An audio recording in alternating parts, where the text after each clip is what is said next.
Now we turn to the story that's been unfolding on the streets of this city and others.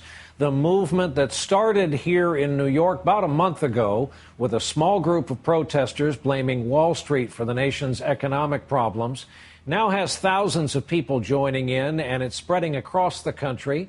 NBC's Michelle Franzen is on Wall Street tonight with the latest on these protests that have netted hundreds of arrests so far. Michelle, good evening.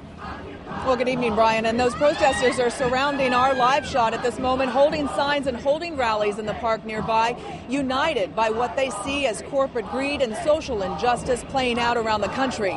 They are demanding change, but by design, they have no set plan or end goal in mind. But that hasn't stopped this movement from gaining strength in numbers.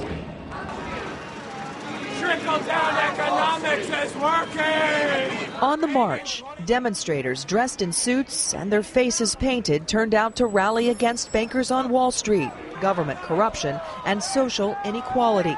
We got sold out! What began as a small sit-in just over 2 weeks ago at this park in Lower Manhattan I work 40 hours a week so I can struggle!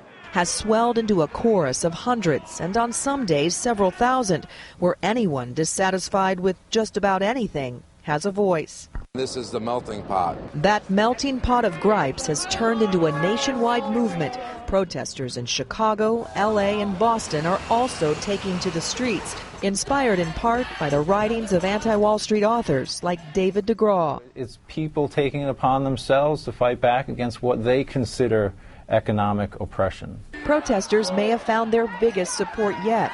Major unions, including the steel, healthcare, and transport workers, are joining in. We're going to bring attention to the idea that working families are getting shafted in this country right now. And as you can see, they're very passionate about their cause. Brian, a few arrests today, for about 3 arrests for people who were wearing masks that concealed their faces, but nothing like the 700 arrests that we saw over the weekend. All right, Michelle Franzen in Lower Manhattan tonight. Michelle, thank you.